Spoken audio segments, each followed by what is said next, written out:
Hello, everyone. We're going to get started in just a minute. It looks like we've got our two lists set up. Ameithor has a Java list with Greedo, Hondo, Sabine, and 3PO, Gideon, a Jawa, and some Ona.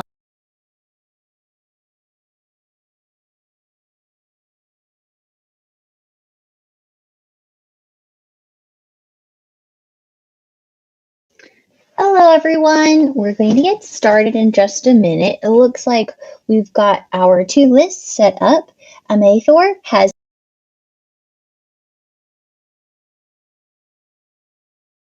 Then we've got Lucas has a Han Chewie list. We've got Hera, Gideon, 3PO, R2, and Sabine.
We are experiencing some technical difficulties.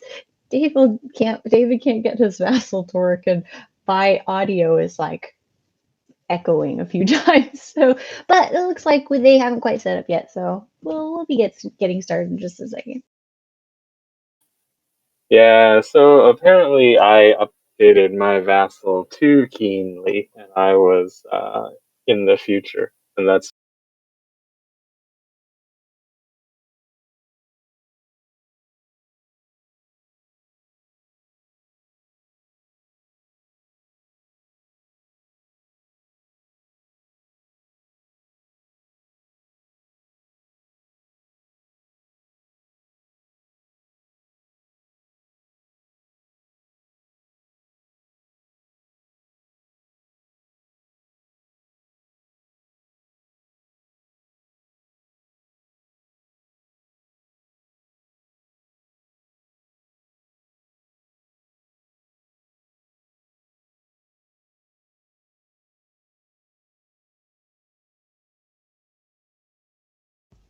Oh, okay. So it looks like initiative has been decided, and we've got Lucas with initiative setting up on the top side here.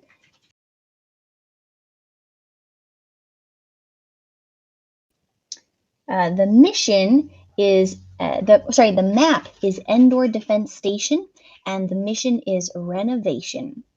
The neutral mission token represents the shield generator. A figure can retrieve a fuel cell. A figure carrying a fuel cell can spend 2 movement points while adjacent to the shield generator to claim that fuel cell. At the end of each round, each player gains 3 victory points for each of his claimed fuel cells, then 2 victory points for each fuel cell his figures are carrying.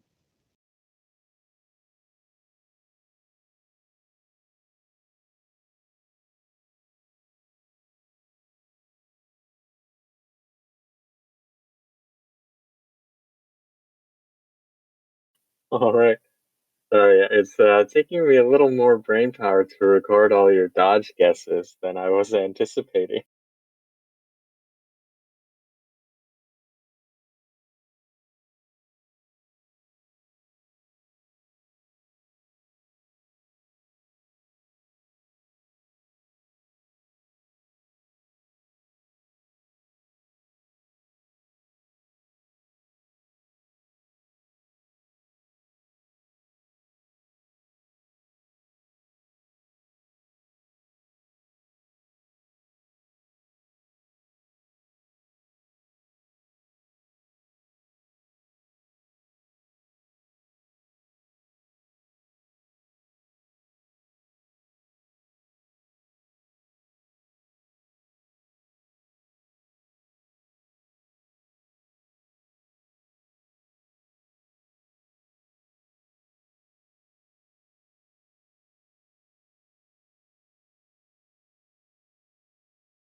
All right, it looks like both teams are set up now and are ready to start.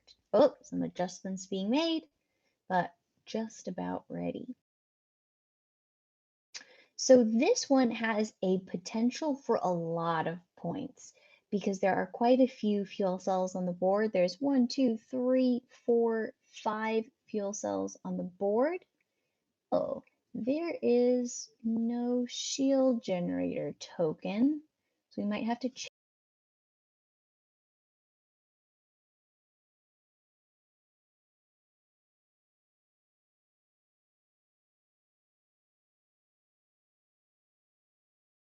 Oh, all of them represent.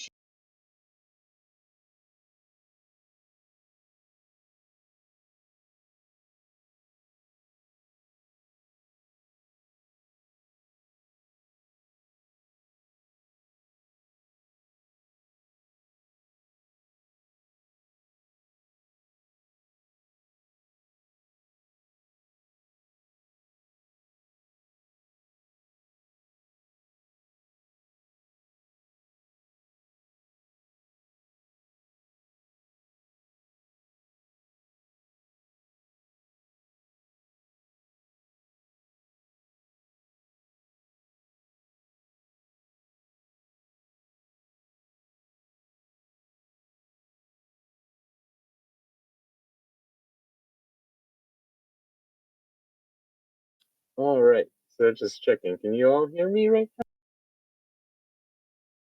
I can.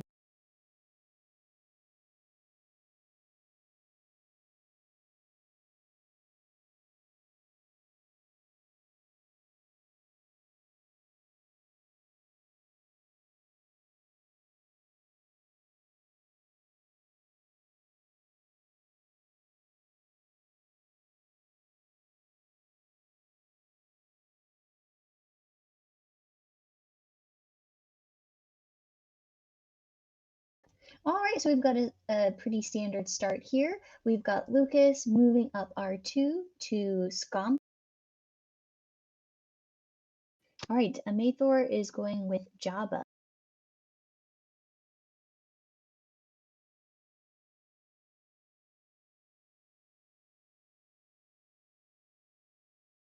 Yeah, so this map is quite objective heavy with all of the fuel cells that you can grab and bring back for pretty sizable points boost. You can also hang on to them for continuous stream of points. So it'll be interesting to see how the Scum VP uses this accelerated points gain in order to try to pull ahead and to see if the rebels can stop. Yeah, so it looks like Jabba has a focused Hondo there, and Greedo has become focused.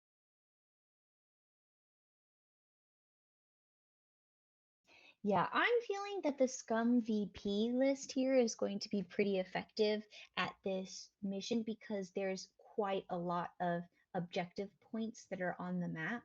And so I think it will boil down to whether or not the offensive power can pick off characters before they can kind of get to fuel cells or force them to drop their fuel cells, that kind of thing. I would say that for the Han Chui list, it would be more effective to stop the other team from getting those rather than going for them yourself. What do you think? Yeah, I think with fewer units in a list like that, it'll be tough to swarm the map the same way that BP can. Although there are actually so many fuel cell carriers on the mercenary side either. They're both sort of few figures, few attackers, um, and they both do have Sabine, so there's probably going to be rebel graffiti going off on both sides. All right, so it looks like we've got 3PO moving up and focusing Chewie, and we've got a focus Onar moving out just a bit.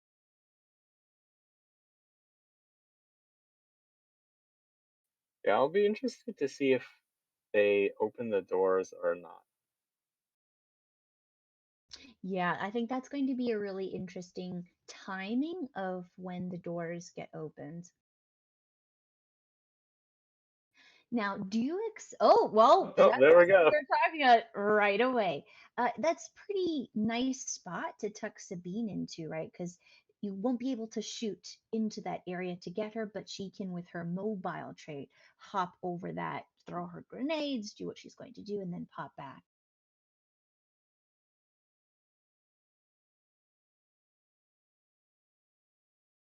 What's your opinion on opening the doors?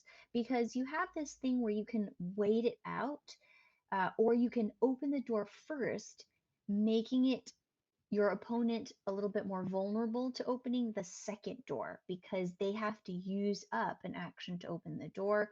And then on the next activation, you have kind of line of sight into them. On this particular map, what's your opinion on that? I feel this map's actually fairly safe for opening doors. With these lists, it's not so easy to get someone far enough to take a shot without risking being shot a lot here. Yeah, because you can see that there's that in the middle area there, you have the solid red lines. They do kind of break up the line of sight there, so you do have to kind of get quite in there in order to get your shot.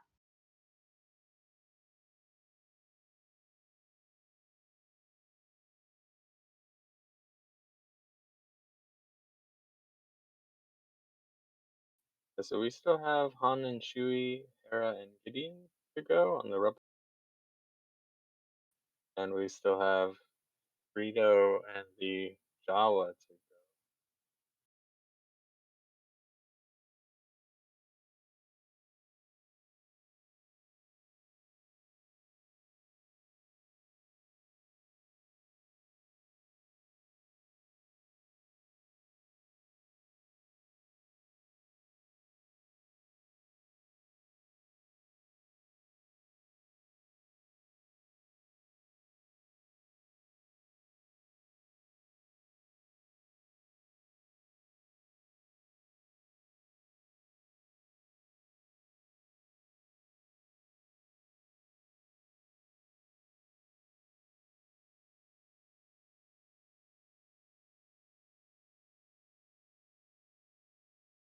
All right, we've got Hera activating, moving up.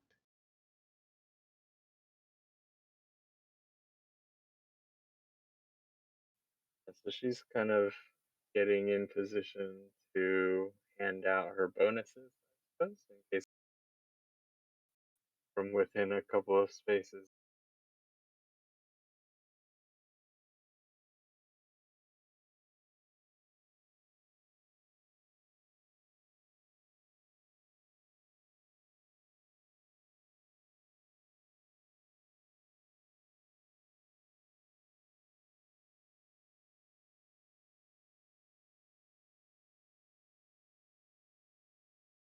All right, we've got Hondo moved up. Looks like it was a Gideon push, moving him up.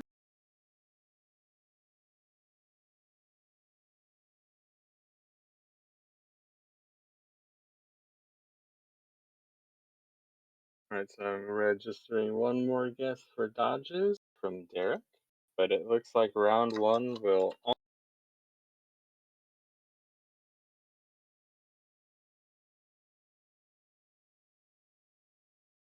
So we'll have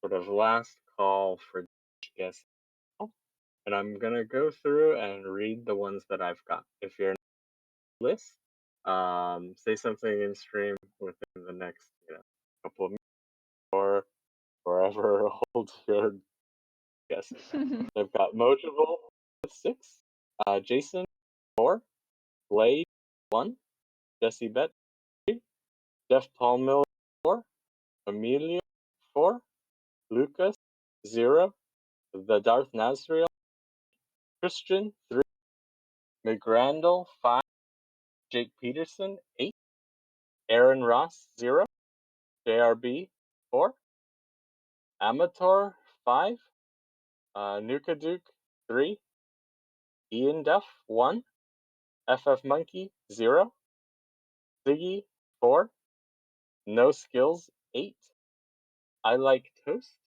2, and Derek 3. Well, that's a big spread there. We'll see.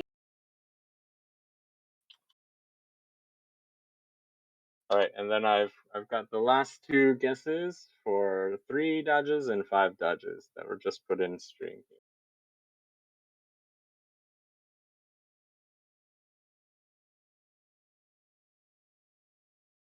We are just waiting on the final Han Solo and Chewbacca activations and the Greedo and Java Scavenger activation.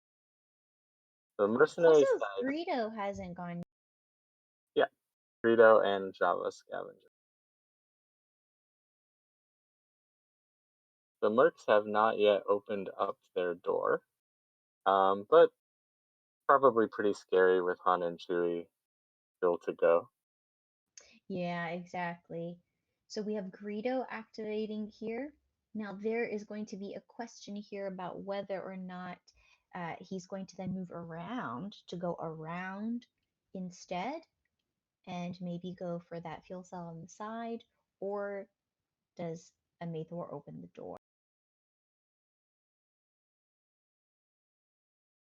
I think at this point, Greedo probably can't open the door because Chewie will do horrible things to. Agree. Okay, so we've got a change of plans, not literally, but it looks like the Jawa is going instead and moving off to the left there. So Possibly far, going for that fuel cell over there. so far that Jawa is the only figure on both teams going for the far fuel cell.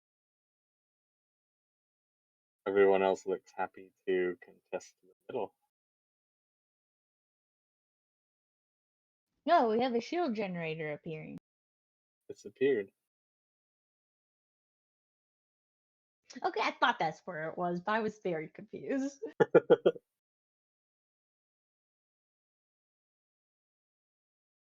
I also get really confused when people say top or bottom of the map because maybe I turn my maps a different way than other folks.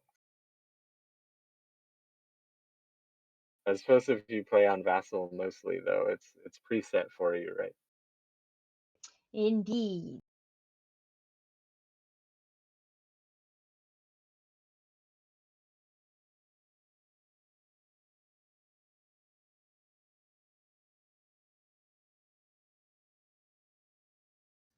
David, do you have a guess on First Blood? First blood. Um,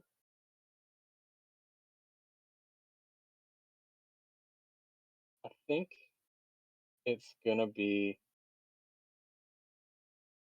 either Chewie killing something or Chewie getting killed. Really?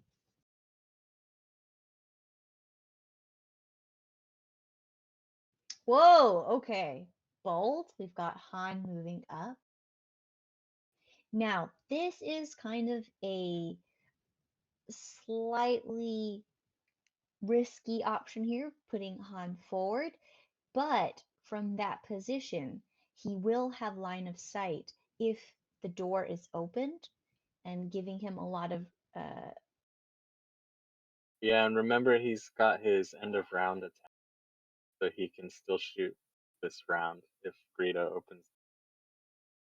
right, yeah. So from that position, Han can shoot quite a few areas, both up and down, and kind of up to the sides as well, on both sides of the corridors, for return fire, that kind of thing.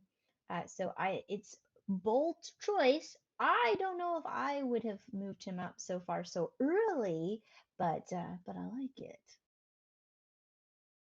When All right, so Greedo now we moves have up to the door. Greedo hovering behind the door. Yeah, but he just Is it gonna be a no. classic green? There's no way Greedo opens that door. I think he just ended his turn too. So Greedo just went to the door to get ready. He doesn't want to have a shootout with Han because he wouldn't get his parting shot. He died here, and we just have Chewie to go, who I predicted would either get an amazing kill immediately or die quickly. Mainly because that's what happens to my Chewie when I try to play Chewie. What would you do? Honestly, I'll just cover Han probably. Maybe a better person to ask would be Ollie, who I believe is watching, the master of playing Chewies.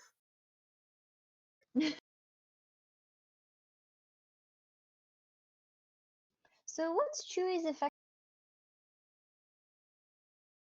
Ooh, I think his minimum is quite low, but he's got a focus right now, so probably 3, and then he could search for accuracy. Yeah, because he does have a red die, so it doesn't have any accuracy on. He does have a surge for +2 accuracy, so that's not too bad, especially rolling a yellow. You're quite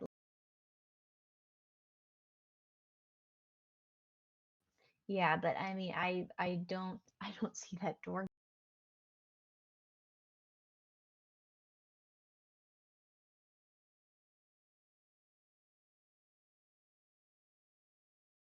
What would be interesting if there were some movement tricks that let Chewie open the door, and then Han could kill Greedo.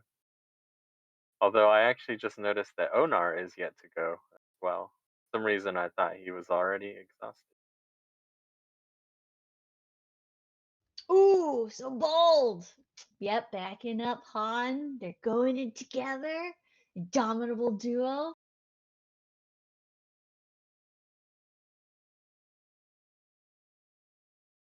So players, as far as I know, had to keep the same armies because this is just the final round of the worlds, which started a couple weeks ago.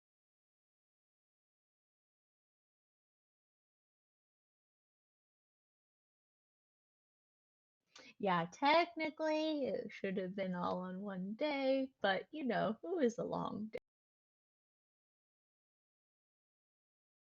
Okay, so that is Han and Chewie, and just Onar left to go on the bottom. Onar's probably not opening any doors either.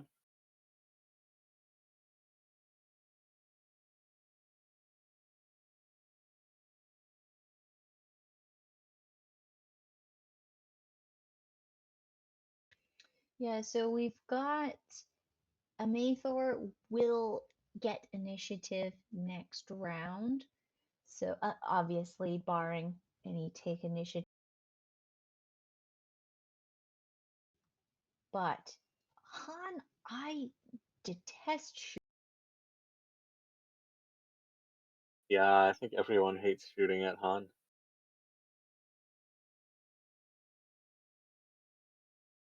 Now, do you think this is going to get real bloody, or do you think it's going to be quite cagey? Because Amador could play the fuel cells route and just try to avoid the line of sight of Han and Chewie, or force them to come out into a more open position. What do you think? All right, I think that's the end of round 1 and the end of incoming guesses for number of dodges. So we've got end of round. It looks like Jabba.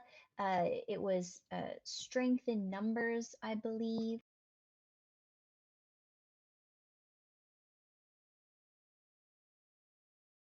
Sorry, Black Market, not Java.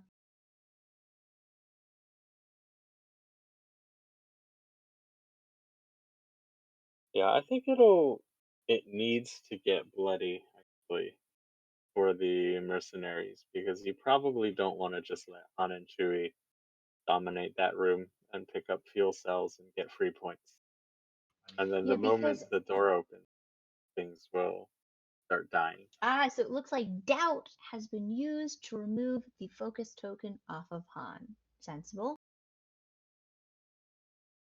Yeah, so the thing is as well is that if you can take out one of those figures early, it really cripples that list.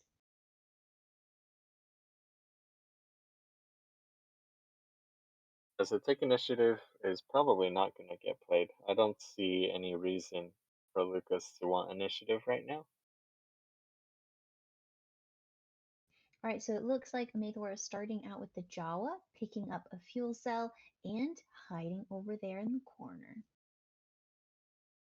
Yep. So that's going to be annoying. That Jawa is very far away. It's going to get a couple of points every round from now on. Now, am I correct in assuming that you can only carry one fuel cell? That's an interesting question. I actually saw some folks talking about it on Slack, but I don't remember what the outcome of that discussion was. Because it's not so easy to pick up a lot of fuel cells. Yeah, because it doesn't say on the mission card, so I'm not really sure.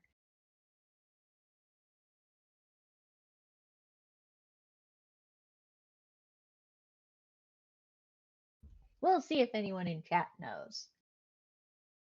Yeah, if anybody remembers what the kind of final agreement in terms of carrying more than one fuel cell was, let us know in chat.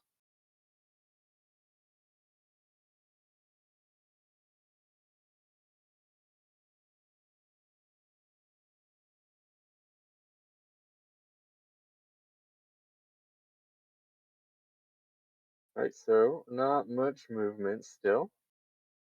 We've still just got that one Jawa existed. Yep, so Derek confirms you can indeed pick up multiple fuels. Ho ho ho! I mean, it will take you so long to get mini fuel cells. Yeah, I'm just curious about, for example, those characters with a lot of movement or like those extra movement abilities could be really strong on this mission. Okay, so it looks like we've got Gideon being activated here for Lucas. Moving up, refocusing.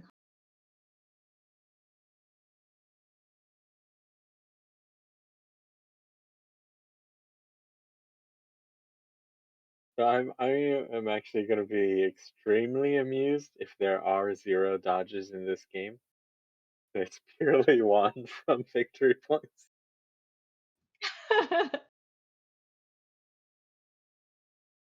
Well, Lucas was the one that picked 0 dodges, so he can play it that way. Maybe Yeah, that's a yeah, hint that's how true. he thinks this game is gonna go. I hope the the raffle is not influencing the way they actually play the game. That would be hilarious.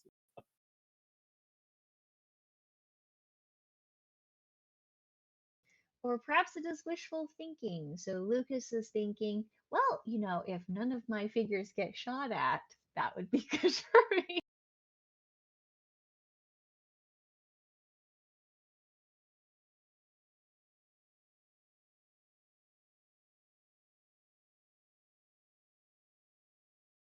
Okay, so we've got to see what Ameithor does.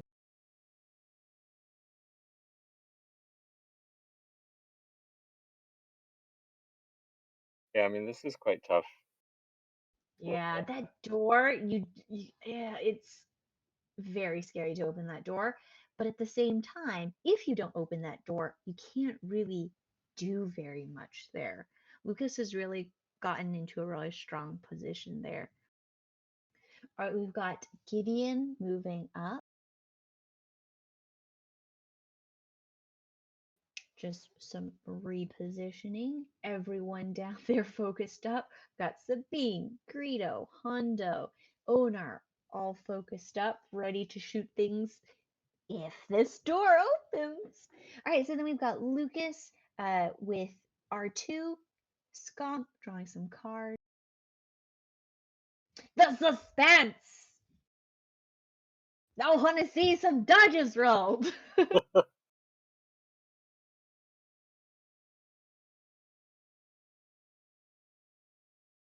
So just to really clarify, it's all rolled X's, even if say Chewie's ability turns it into something else. It also means that R2's blank does not count, but it means that dodges rolled but removed later via heightened or tough luck or something do count. All right, so we've got Java being added.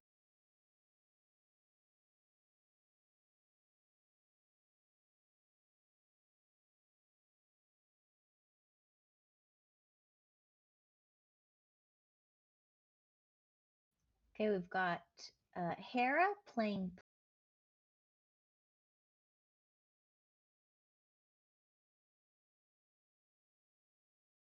Yes, it'll be interesting Oath. because we saw that strength in numbers earlier, right, from Black Market. So it is possible for the Onar Greedo or Hondo Onar duo, one of those mercenary combinations, to open a door and go shoot. Right, yeah. All right, so we've got 3PO putting a focus on. I love it when Gideon really, gets a. That is a lot of focus tokens. I mean, even that Jawa over there in the corner is focused. Oh yeah, I didn't I mean, notice. next round he might as well focus 3PO also. Fun.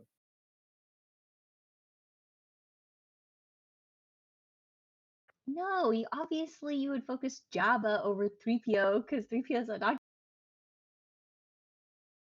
Yeah, I guess. We've got 3PO for Lucas' side, focusing Sabine. Everybody's just setting up. They're just arm.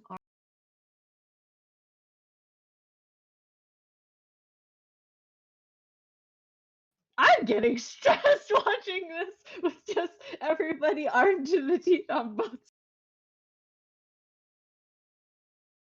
It is actually really interesting how the three focus generators on the Merc side plus doubt just make it so you can have so much more than your opponent.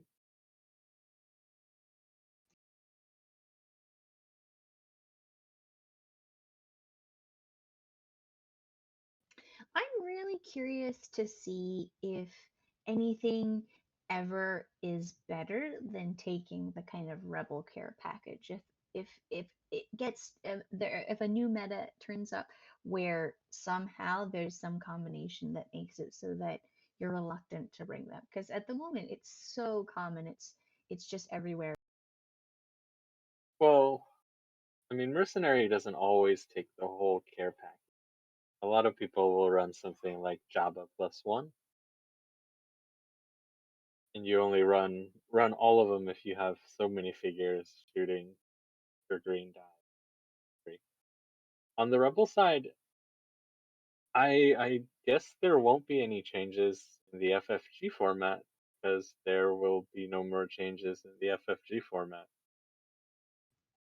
But I do know getting rid of that sort of staple, we always bring this style of meta is what IACP is trying to address. So an example, I guess, of what is out now that you could try on Rebel instead is the Yoda support. Yeah, I don't think it's quite there yet. I'd like to see Yoda a bit more effective. We saw him in a game, but I didn't seem to be very impactful. So we'll have to kind of see how that plays. Yeah, I think they're still working on Yoda as well. All right, so we've got Greedo activating.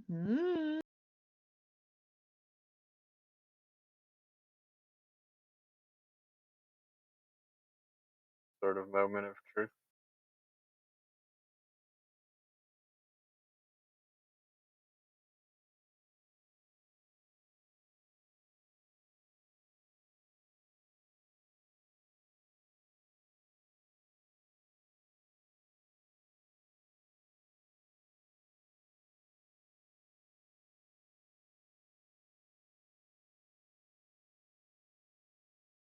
I honestly have no idea what this breed is. Maybe nothing.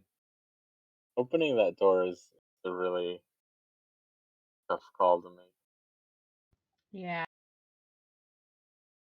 I mean, I'm really wondering if Ameithor potentially repositions on either side in some of the other corridors, because opening that door seems like a really tough call.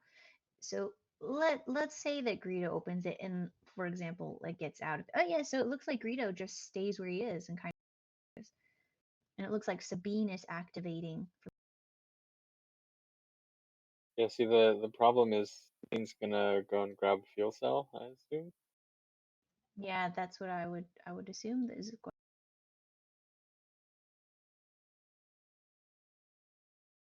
Yeah. And she can probably just tuck back into that corner. Would be a very safe move. Yeah, I love that mobile trait is so useful. That's why I like Jet Troopers so much. And I think Sabine is just an amazing character.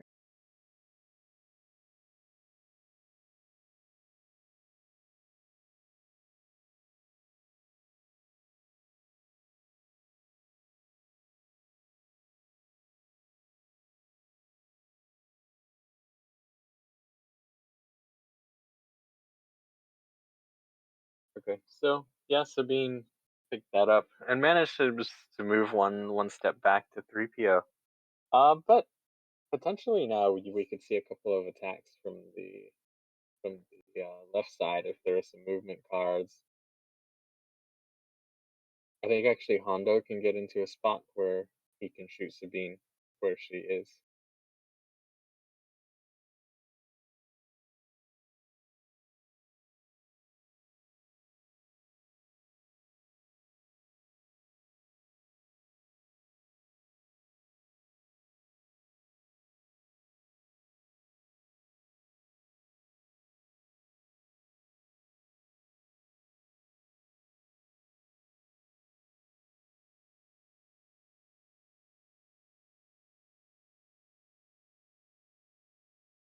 Right, so Sabine, Hondo, and Onar. See what they do.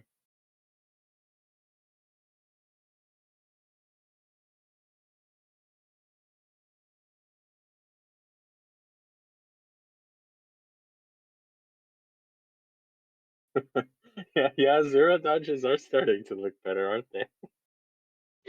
Yeah. Like a question is, do any of you know whether they're running infinite time limit since it's the finals, or are we going to a preset time?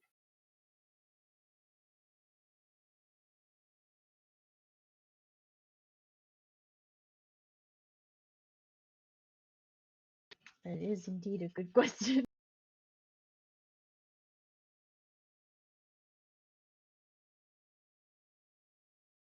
That makes a huge difference as well. I will ask Noah in case nobody. I find the unlimited time limit just really off-putting.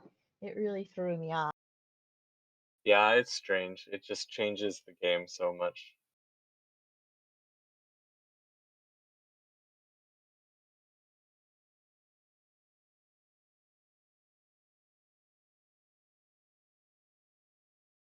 All right, so it looks like we've got Hondo activated. Oh, Hondo with Aha! urgency. Here we go. Let's see. Time for blood. It's gonna be funny because everyone in the chat will be will be cheering and hoping for dodges. Holy mo! Yep. Okay. Hondo shooting Sabine. with element. No. No, no, Ah! Excellent choice. Alright, we're still gonna be at zero dodges, I suppose. So Hondo cannot be paid, right? Because there. There is no. Oh wow. Okay. Yeah, Hondo cannot be Oh, paid, but we are getting expensive cards played here. So we get our white dice and our black dice. Maybe we still can roll an egg here or a pizza. I don't know what you all prefer. What is the best nickname for the dodge?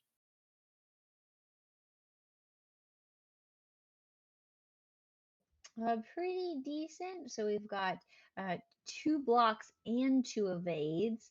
Ooh, but there's quite a lot of damage. We've got Is 6 through? 8 damage. Yeah, so it's 8 damage. Both of the surges are canceled. Yeah, so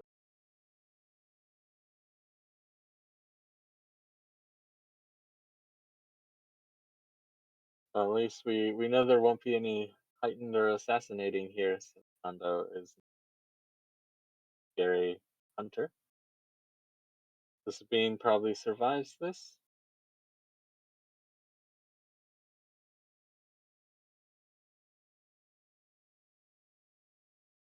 It is Hondo attacking Sabine. Red Hondo attacking blue Sabine. Alright, looks like she's taking 6 damage.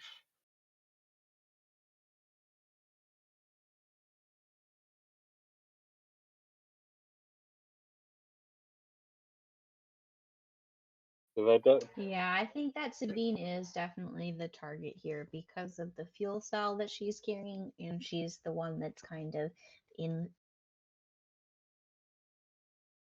yeah, so that's kind of tough. I actually don't even think she would have died without the 2 extra added dice.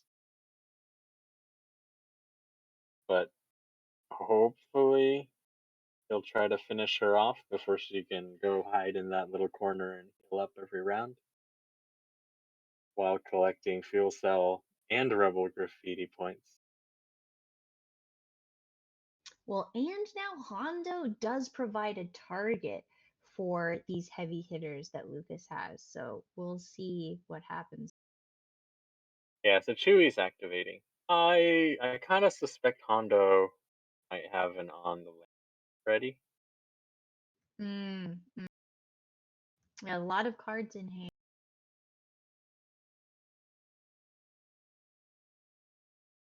And that's so with his character, right? I mean, Hondo just kind of takes an opportunistic shot and then runs away. Like, that's what he does.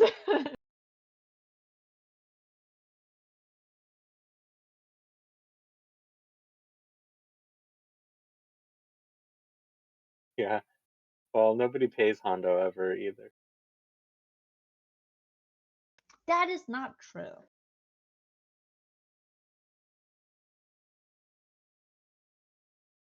I've definitely seen matches where some people have paid Hondo and it has paid off, so to speak. Ho ho ho. They have no VP though. The it's broke people that Hondo is trying to make a deal with.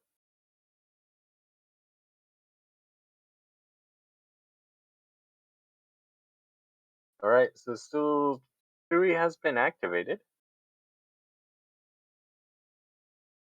He's deciding on which way he wants to defeat Hondo. Does he want to go in for like a dismemberment? Yes, he does. He wants to get up close and personal. He is a rookie. So is he shooting first?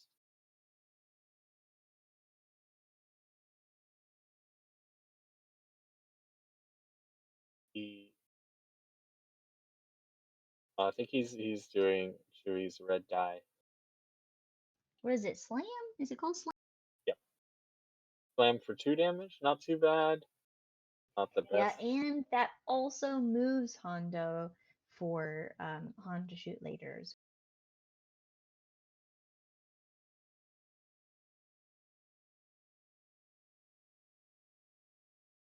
This is round 2.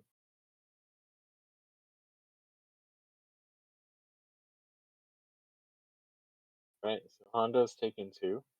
This is very, very much killable by Chewie if he doesn't have. Yeah, this is gonna get ugly. Yeah, I mean, we'll see the X-Man or the Dodge or the pizza or an on the lamb, one of those.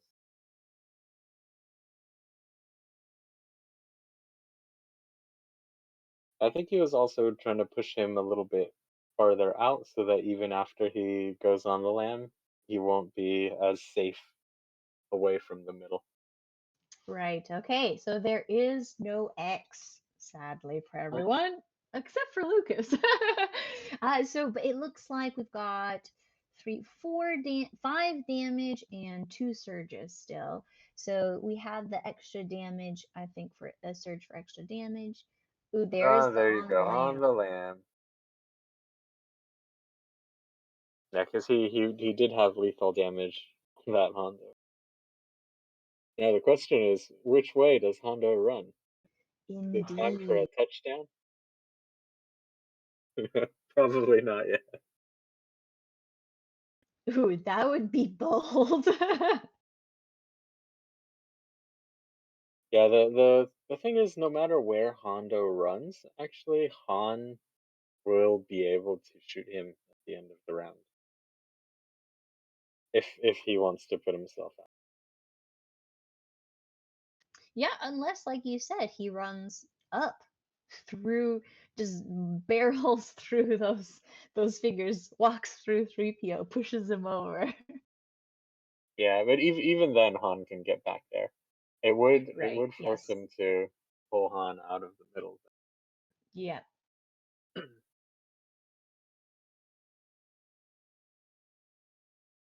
Yeah, that's right.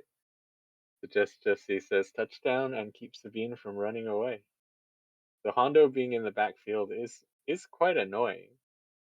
That's, I think, what I would do here, because it's also the more fun play as well. But Yeah, I don't know if he survives, though. I don't know if he no, survives. the problem is Han is gonna get so many shots at Hondo. Yeah, I don't see him surviving here. Whichever way he goes. So it's really just a question of where does he put him to be annoying, and where does uh, where does Ameithor want Lucas to have to reposition to get him? Where does he want Han to kind of get moved? All right, so it looks like he's moving towards the shield generator on the left there. That will force Han to move kind of to the left, a little bit out more, keep him more exposed, potentially. But you know what? I mean, he could move a bit, take a shot. Oh no, he can't. Oh, there we go. We've got one more space. Yeah, because Han could have moved 2 spaces, not Hondo, and moved back. Still held them. Yeah, exactly.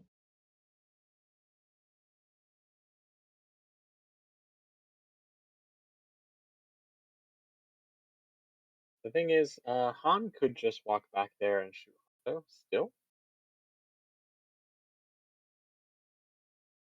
And if he manages to finish off that Sabine, Chewie will be able to play Debt's Repay go again. Mm-hmm. So whoever takes out Sabine will be in some. So we've got uh, the red Sabine and Onar. One of them would have to open.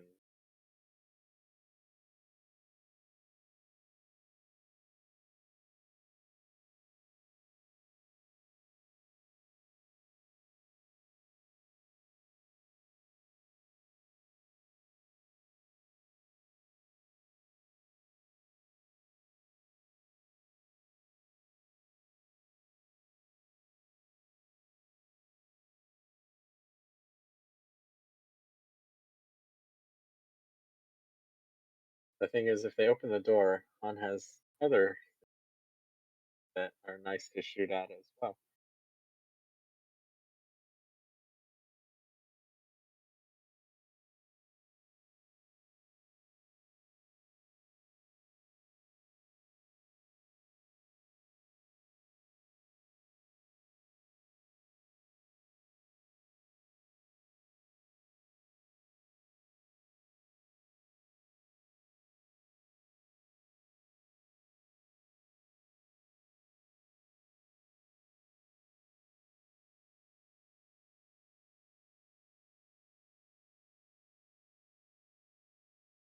David, what would you do with Han here? What would I do with Han? Would you leave him there to kind of be in a threatening position, or would you kind of pull him up and to the left to kind of take a shot at Hondo? That's kind of what I was thinking in my mind, is if you pull him up and to the left and shoot at Hondo, and if you don't quite, manage to finish him off, he's still there for the end of round shot. And it also puts him in a pretty safe position back there. But then he doesn't threaten that central area. Yeah, I actually think I would have taken the Sabine shot from farther away. So Hondo's range isn't guaranteed that great, but then with Lamb, he would have maybe been able to run farther back to safety.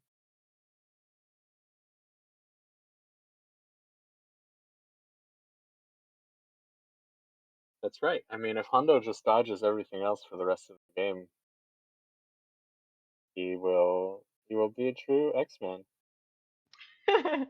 Funny story. I actually painted my Hondo in '90s X-Men Wolverine colors because he kind of reminded me of Ooh, Wolverine and wait, Morph. wait, stuff's happening. We've got an Onar playing it to the limit, pushing Chewie, grabbing him. They're wrestling. It's mayhem. Oh wow, yeah. Oh, but Chewie was too strong to be moved. Oh no, he's moved.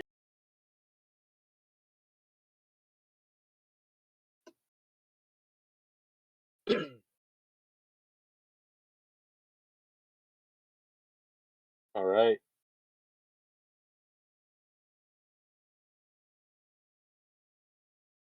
I told you, Chewie, first to die or first to kill.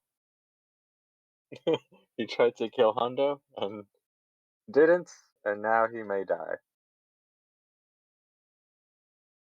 Yeah, Onar focus.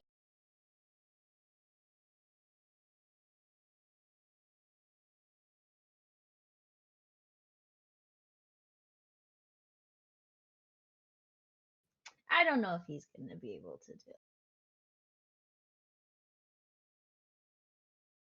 Yeah, three cards in hand. So tools for the job: assassinate and heightened reflexes. Surely. We'll see.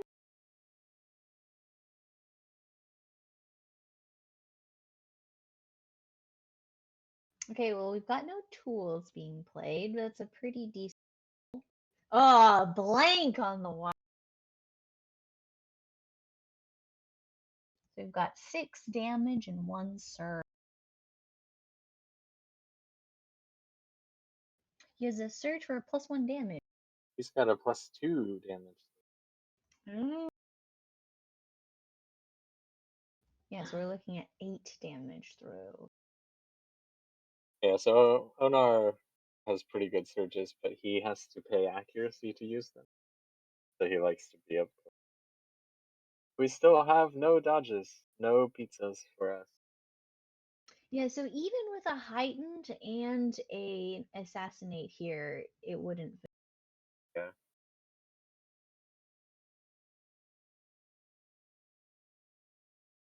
Yeah, and I guess he didn't choose to go for Sabine on the chance that Chewie would then, you know, be ready with debts repaid, and Han and Chewie would probably kill Onar.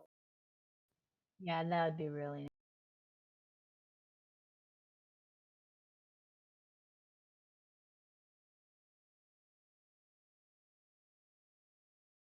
So that is quite a lot of damage out on Chewie.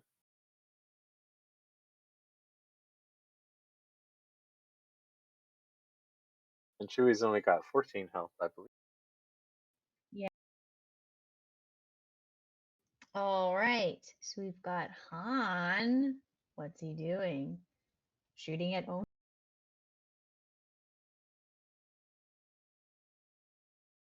It's got no. He's blocking the Greedo shot on Chewie.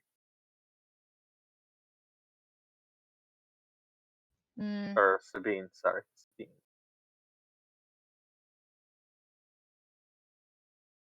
but they could just get. Yeah, well, they certainly will get both grenaded now.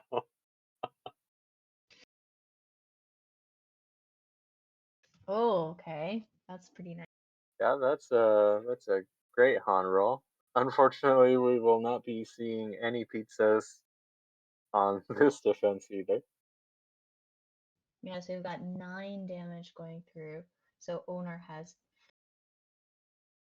You'll probably use the ability and cancel the surge. Get 7.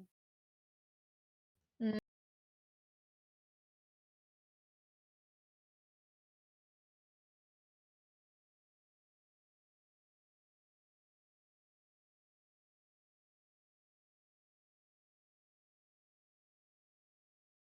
yeah, I find Onar interesting with the no defense dice. Is a lot more.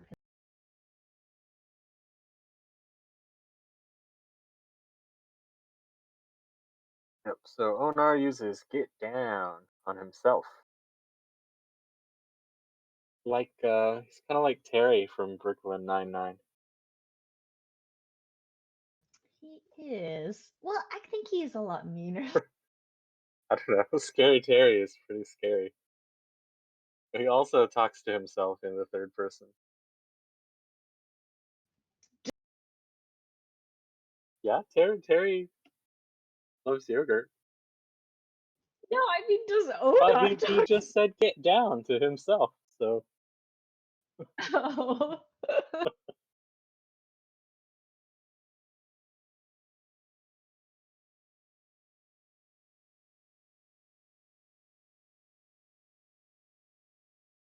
Yeah, I'm assuming that little red circle is to denote that the get down a bit. right, 8 damage on Onar. 7 left. Oh, here's the Sabine grenade. Uh, 2 damage. Mm, Good roll. Leaves Chewie quite low.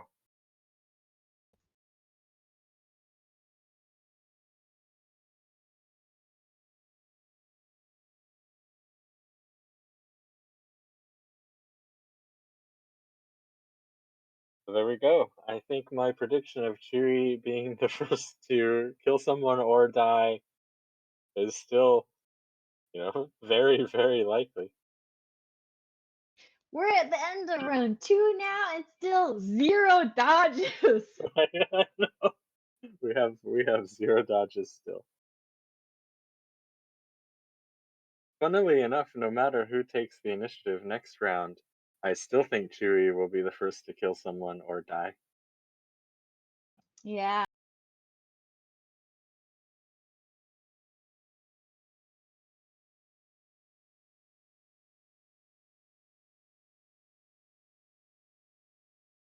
Yeah, we definitely need more dodges. But I mean, okay, after Onar and Chewie dies, then they can't put off dodging anymore, right?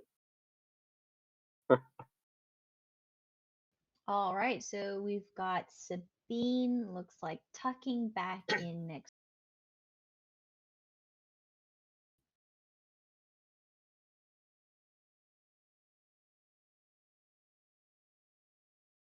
Yep, and it looks like neither of them have played any Rebel Graffiti so far.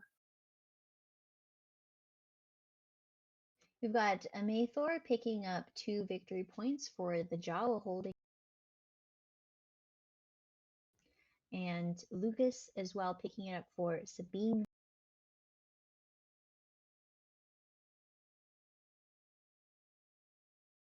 black market, revealing a positioning advantage, which you can then take for free.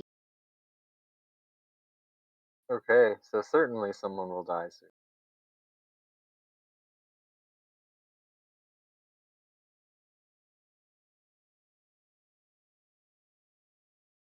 I mean, we're all peace loving folk here, right? We don't want anyone to be defeated. Well, yeah, we want everyone to dodge everything. That's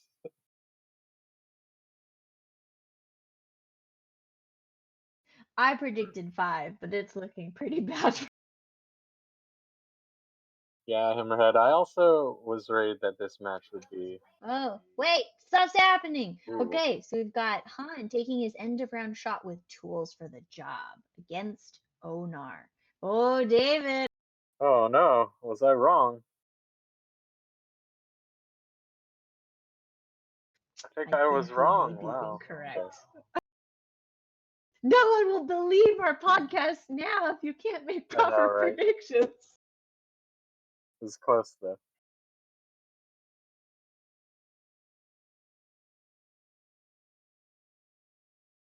All right, and that looks like the end of round.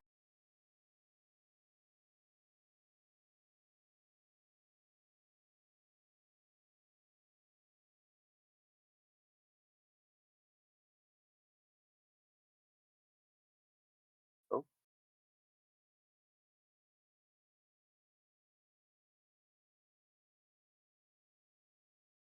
did he just play officers training? He did.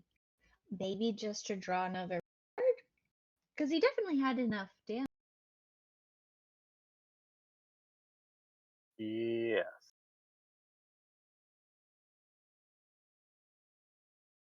He did manage to roll one, one less.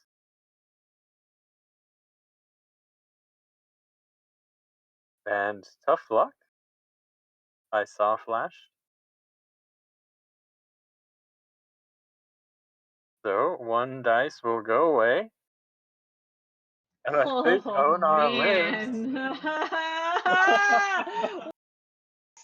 That's Oh right. man, David! That's right. You're still in the. It's pretty good predictions, right? Wow. Oh, okay. That must. Yeah, it's been. Right, he definitely had enough damage without re-rolling. I think he did, but then he re-rolled the blue into something worse, and then he used Han's actual re-roll to re-roll the green, and then it got tough luck. I feel it may have been a case of the greed. Yeah, I think so. Agreed. All right, we've got a Heart of Freedom. So we've got Chewy activating and healing up. All right, and I feel like this is the end of Onar. Oh, David, you were right. Because Han was too greedy. Okay, He tried to do a trick shot. so this is gonna hurt. So Onar goes down to celebration, and then Chewie should be able to go get Hondo as well,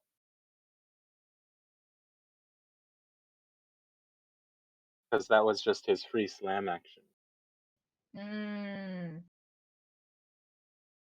Yeah, so the chat's talking about what happened on that Han on Onar shot.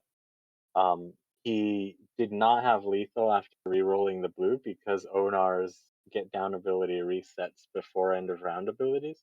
So he could have removed one extra symbol and left him on one health.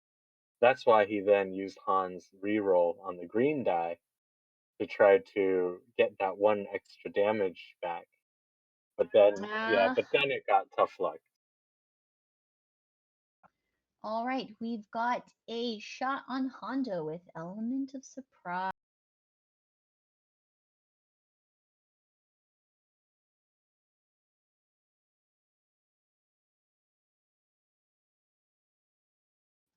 Looks like 8 damage going through. Looks like Hondo will be defeated here. On the lamb's already been.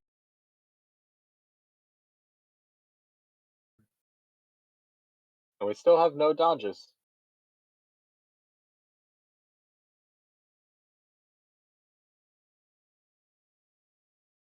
Actually, I don't think Hondo dies here because he needs that surge for accuracy. Oh, snap! Oh, did he die? Ah, Hera. Sorry. Yes, the Hera ability has been used. We can see This the is a little close dot. one, though. So that is All right, so Onar. Lucas in looking pretty good shape right now. 18 victory points to Ameithor.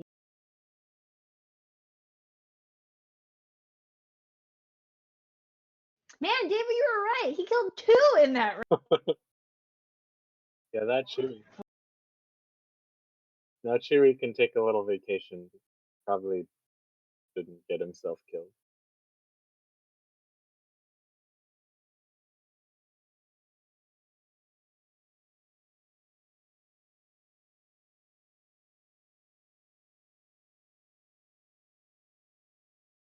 All right, we've got Ameithor activate. Hold on, I think Derek is actually right. How did Chewie get there and shoot?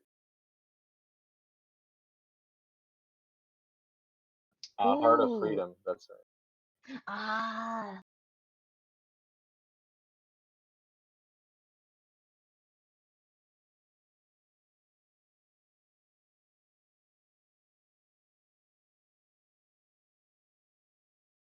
Who's winning? That was really. I think currently it's Lucas, Aaron, and Oliver who guessed 0 dodges. That's who's winning. We have no dodges so far. To be fair, we've actually seen a decent number of white dice rolled. Yeah, I think there's been a decent number of rolls. But there's actually been a lot of removal of dice before they roll. So 2 copies of Element of Surprise have been played, 1 on each side, and we had um, some tough luck. So oh no, but that would still get rolled. We actually had a white die added, so that kind of Oh, cancels one of the elements. Yeah.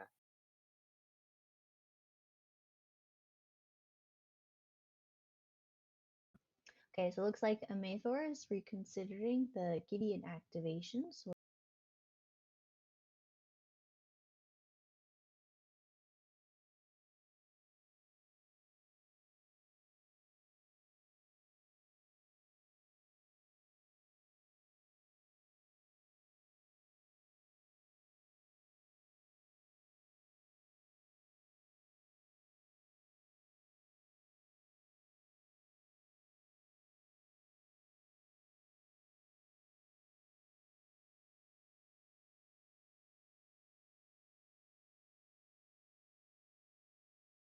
This is tough. I think losing Hondo and Onar is quite a big blow. oh, okay. We've got Gideon activating and playing Strength in Numbers is being played. Use after you resolve a group's activation.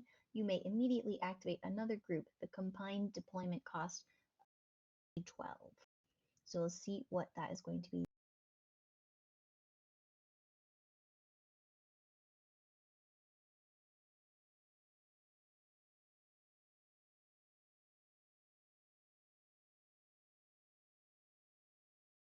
Oh, and there's a worth every credit being played as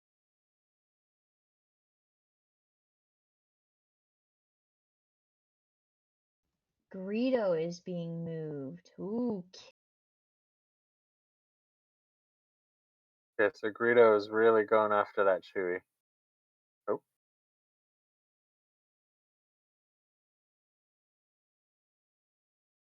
I think he had it right the first time. Yep.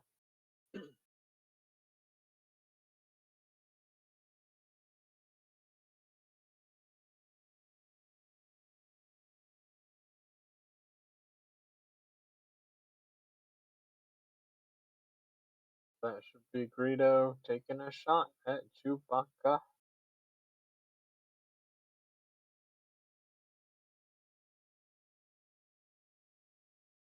And he's going to get 2 victory points extra if this works out. If he's got a celebration as well and the +1 from Jabba, that'll be a big pile of points.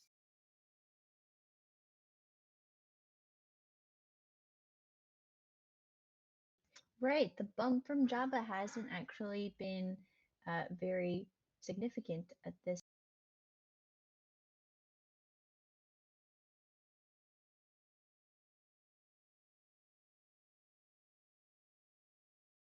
Well, that'll make range. I do believe Chewie survives here, though, with 3. Got 4 damage through.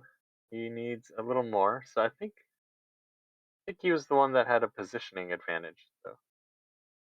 In the Oh, end, right, a positioning advantage did get drawn yeah, with from the the black. black market. But there's There it the is. There it is getting. yep.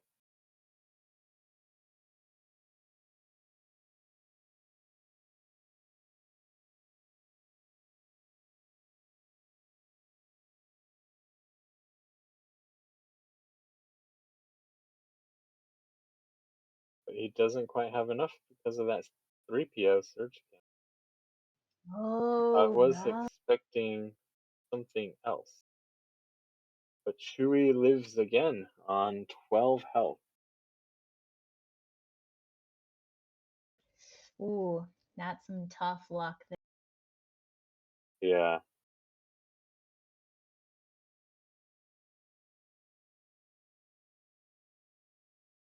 Yeah, this is looking pretty good for Lucas right now.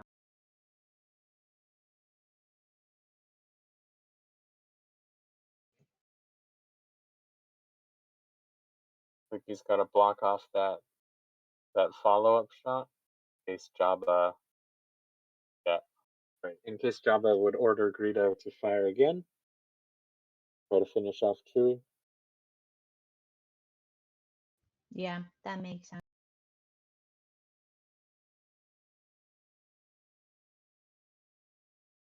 But Chewie is on 2 health though.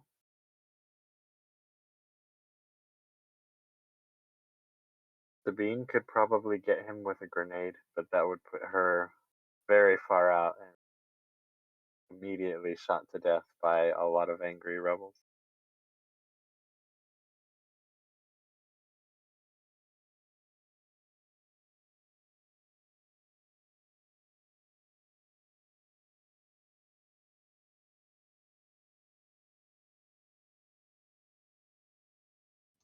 So, should Greedo have his focus still?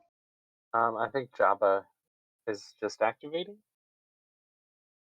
Oh, okay, got it. Yeah. Ooh, yeah, so Jabba is just activating to focus up Greedo again. And potentially could get Greedo to shoot at Han. That's right. The thing is, Han's not played on the Lamb. Mm-hmm. But oh, so he has 3 cards in hand. Yeah. So, oh no, quite a few more than that. 5 cards in hand.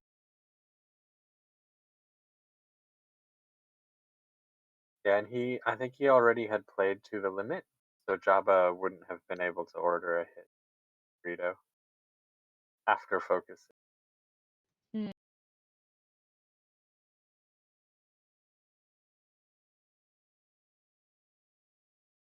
So we've still got Han, Sabine, Hera, and only Sabine and the Jawa on the mercenary side.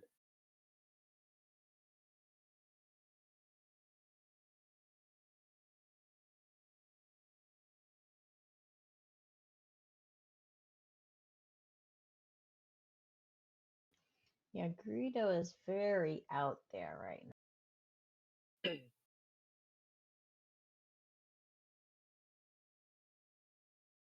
Looks like Hera is activated. Going for that shot on Greedo. So this is pretty interesting. Hera's damage curve isn't so good, But if she can put Greedo down to 1 or 2 health, Sabine can kill him off with a grenade later as well. Indeed. That saves Han. Not a bad roll at all. Oh, a blank. Oh, blank. I know we should have run a contest for guessing how many blanks were rolled instead of X's, right? It's actually the same probability as. All right, so Greedo lives, but he's on 5. I mean, how much health? Got 7 health. Yeah, definitely within grenade.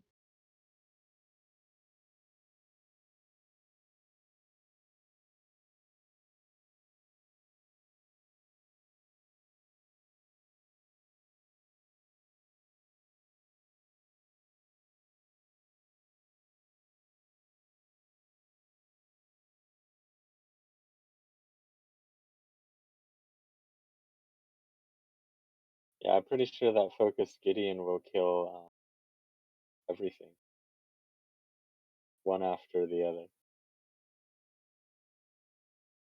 Don't forget that focused Jawa in the corner. That's right. We've seen a lot of games lately where the Jawas have been the true hero.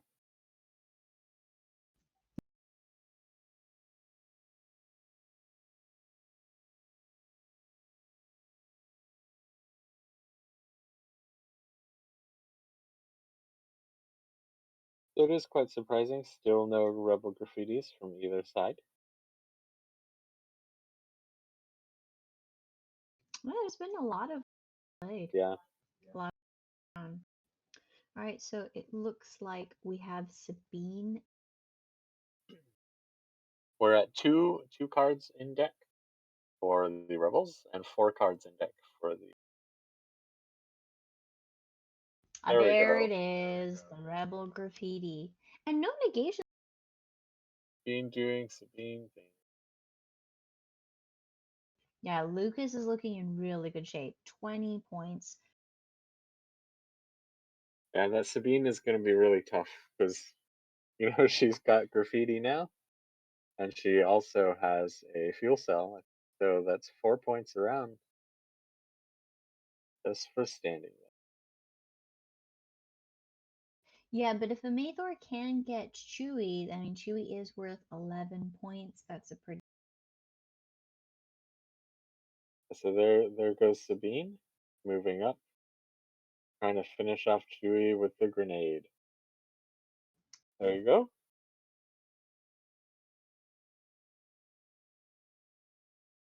Yeah, that was a really nice grenade there, hitting 4. The three things have died in this game, and they have all been Chewie killing things and things killing Chewie. Oh, so the celebration was played, but it was negated. All right, so now we have finally gotten that last door opened uh, at the nearly the end. Yeah, so that'll be 12 points, taking it up to 14 to.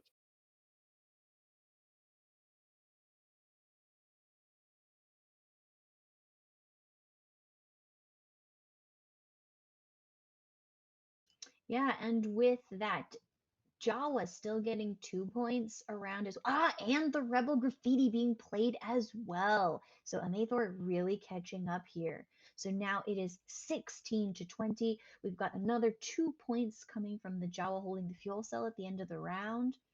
And there is but that's on both sides because the Lucas's Sabine also has a fuel cell, so that's kind of evening out. So 4 point difference at the moment. Here comes Okay, we've got Han making.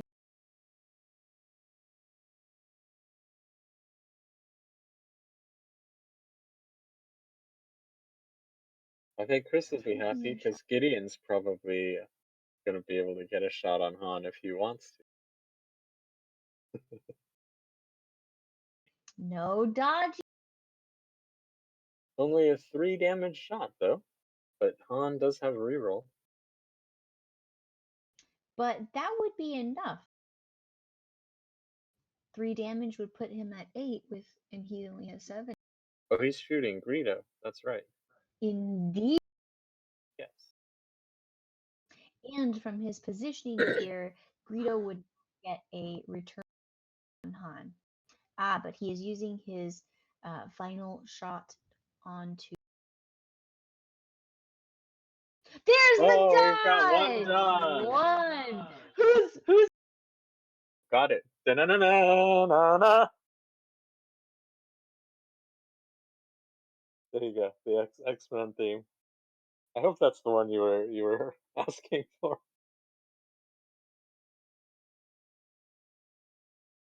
All right, so Lucas now getting a little bit more of a lead, 24-16, and losing another offensive figure from Ameithor's arsenal. So now it's looking pretty rough for him. He's lost Greedo, Hondo, Onar, all of these going to be the offensive figures. So we've got Sabine left that can attack. Uh, Gideon is focused, can make some attacks there, but it whereas Lucas still has a very healthy. All right. So we only have 2 guesses for one dodge. Blade and Ian Duff.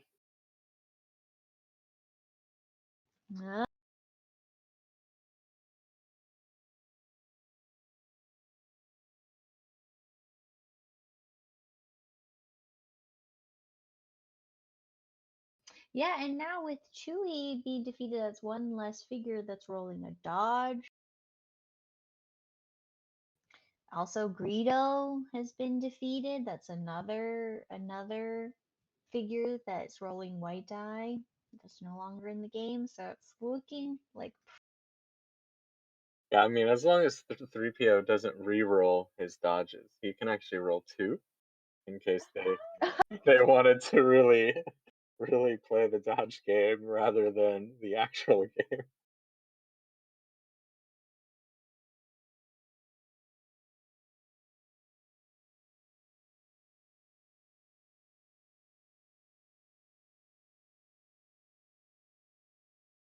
We've got 26-8.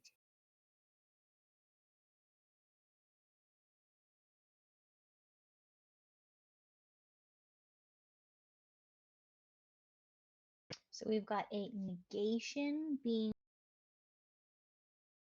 from black.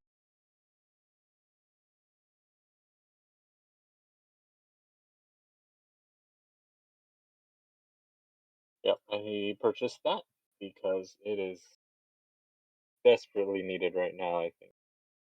He's got to go first. That's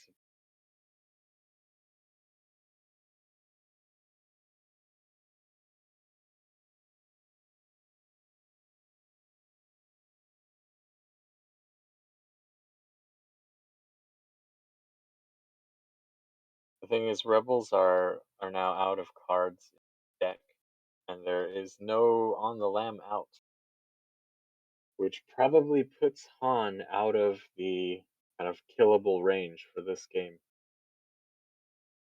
Yeah, I definitely wouldn't try shooting. And Han's end of All right, round, so we've got Hans and. taking a long range shot at Gideon.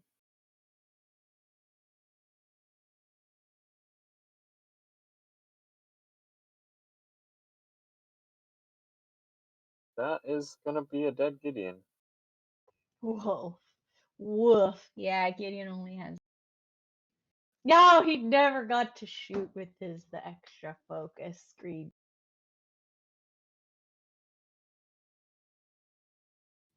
Lucas up 29 points to 7.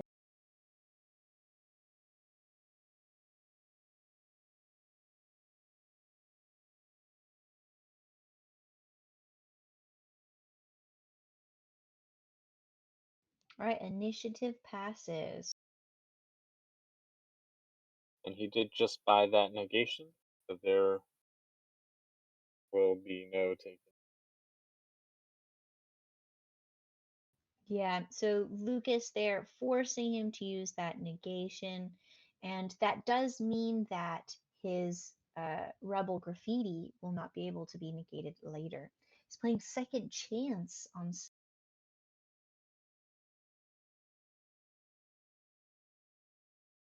So that's red Ameithor playing the second chance.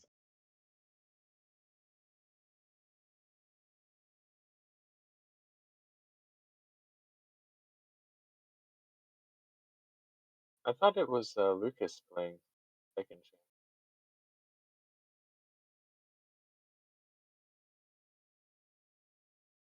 Is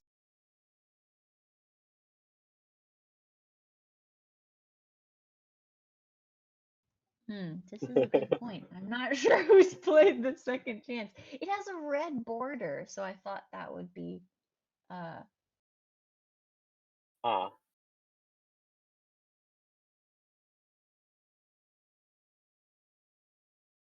yeah, I'm pretty sure that second chance is on that 4 health Sabine, or 4 damage blue side.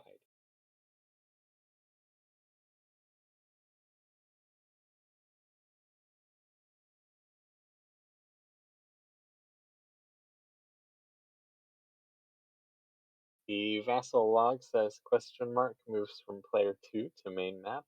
Player 2 is Lucas. oh,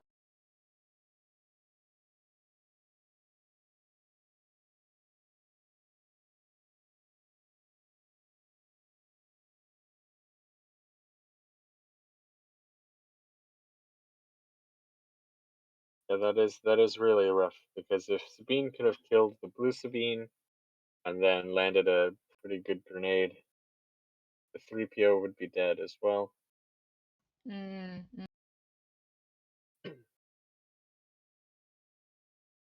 Now he's got the challenge of needing to finish her off for 7 damage and land a 2 health grenade in order to just kill that.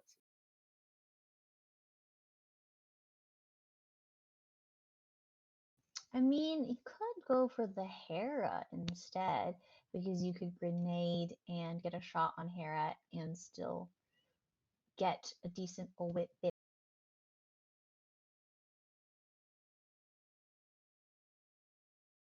Hera with only 7 health total, but she is worth less points and doesn't have that rebel group. He also has on the lamb as well.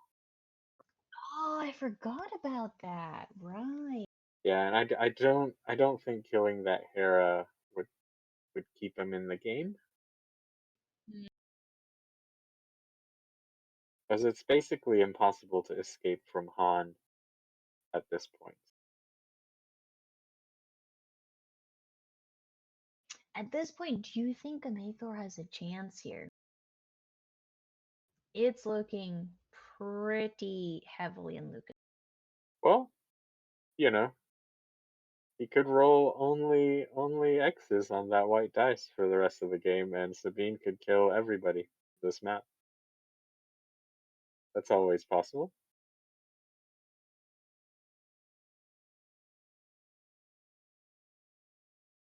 And then we could still have the you know, eight dodge guess win. Mr. No Skills. It is possible.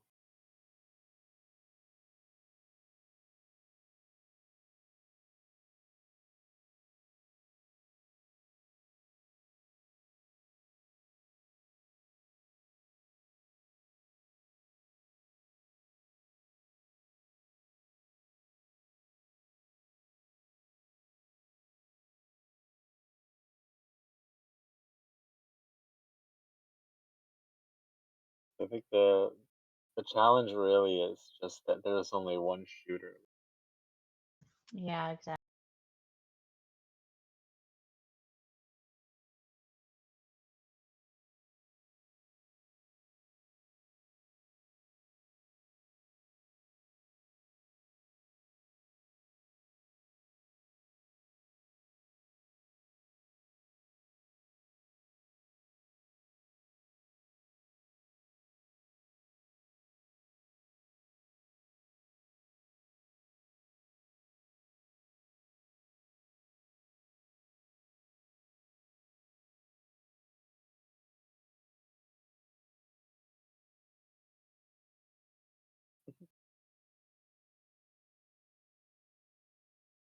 Hence the dice being cleared. All right, looks like Sabine is activating. Ameithor activating.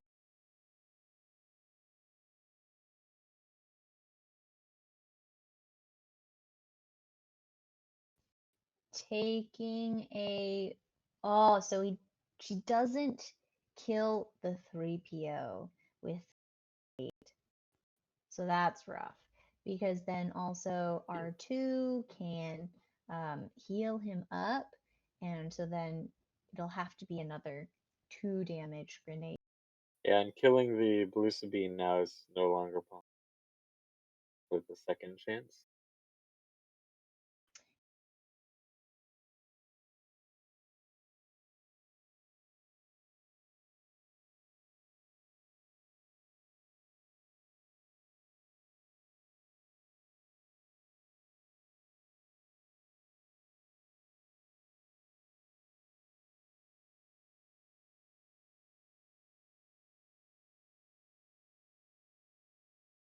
That's rough. I mean that with that green dice roll, he wouldn't have killed the other Sabine anyways.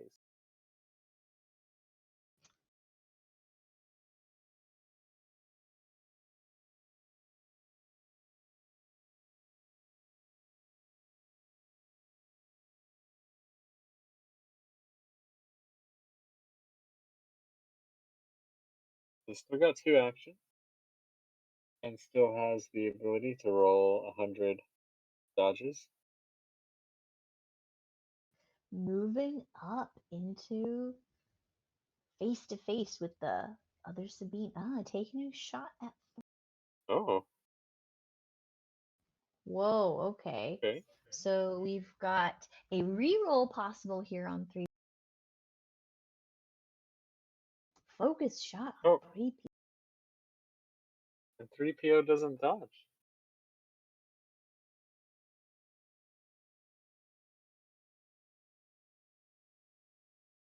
Would you have picked 3PO for that?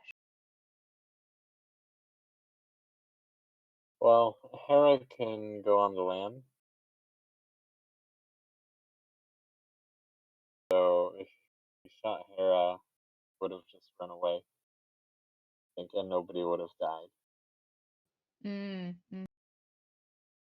Yeah, and I guess he is worth 3 points with Jabba helping out. So we've got a Rebel Graffiti being played for another 2 points. So we're at 29, Lucas to 22. 7-point difference. Still in it, but yeah, Sabine is going to have to. Yes. Bean will have to dodge 3 or 4 times.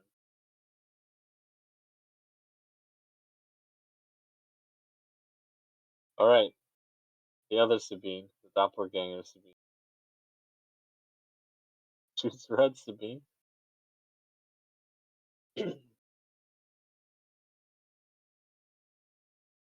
Oh, blank. Oh Whew. no. Yeah, that's not what you want to see when you need 3 or 4 dodges in a row.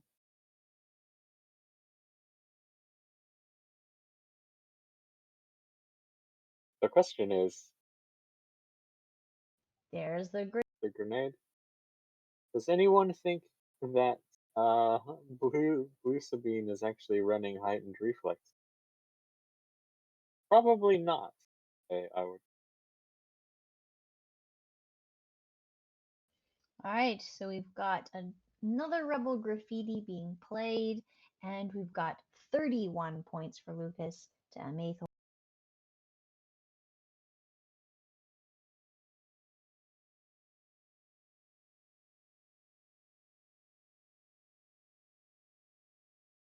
All right, we've got 3PO being activated and hiding in. Seems somehow thematic. Yeah, 3PO. Ah! All right, 3PO is playing that Rebel Graffiti. It looks like to get 2 points. Mm.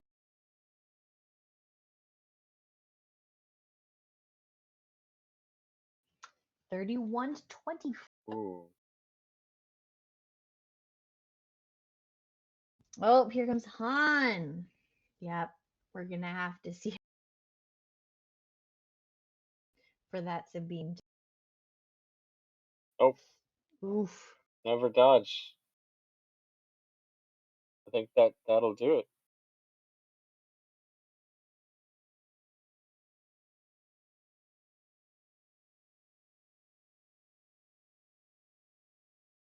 Yeah, I don't think then this one is going to be winnable. But To be fair, the Jawa is also real good at dodging. Oh no, oh, I there think we that's go. it. That game reached 40 points. That makes sense. Rebel Graffiti being played by Han to score the 40 points in the final. Oh, so we've got one. One dodge. Wow. All right. So, people with one dodge in their predictions. I've got Blade and Ian. Can you both confirm that you are currently still watching the stream? Because that was one of the rules.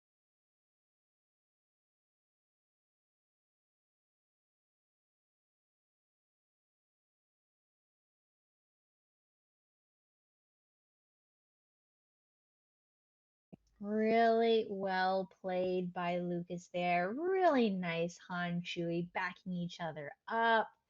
Very nicely done. Chewie also surviving quite a lot of hits and lasting quite some time. Really hurt Ameithor there early in the beginning and losing those offensive figures quite early. Really, really tough. Really nice positioning by Lucas as well there. Early moving in and holding that center position so that Ameithor couldn't open that door, making it really tough for him to make offensive moves there. And I think that slowing down of the game really played into Lucas's favor. Yeah, very tough.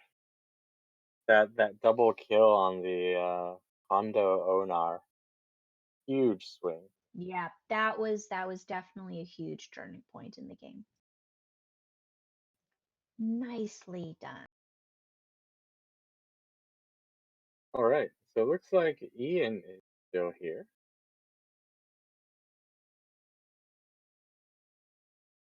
Blade, are you still here?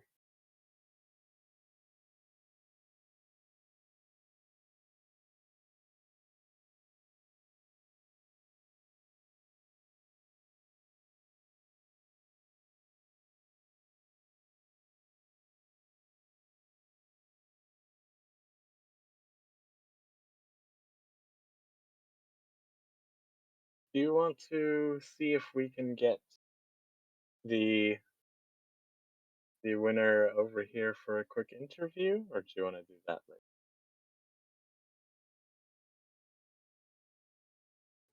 But David, why don't you pop in and speak to them and see if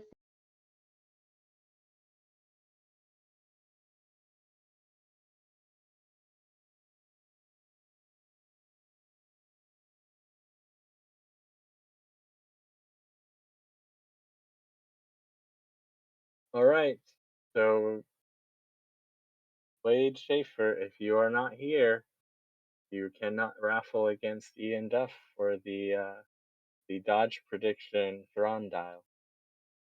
That gives you 10 seconds to say something on the stream, and then it goes to Ian.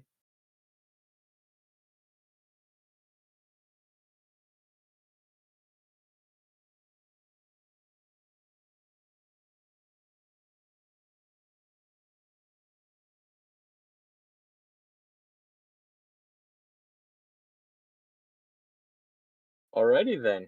Looks like Ian Duff wins the Thrawn dial with a guess of one single dodge. Congrats, Ian. congratulations, Ian.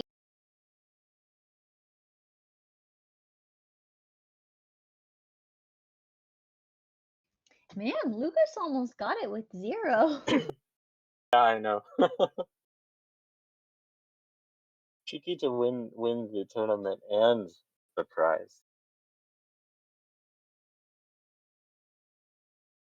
Oh my goodness. Yeah, there we go. So he had a lot of things. So he's revealing now, and Ameithor is revealing that he has tools for the job, assassinate, and heighten reflexes in his hand.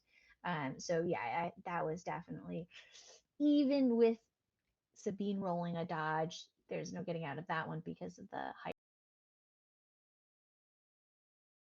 Yeah, that would have been tough. But the second chance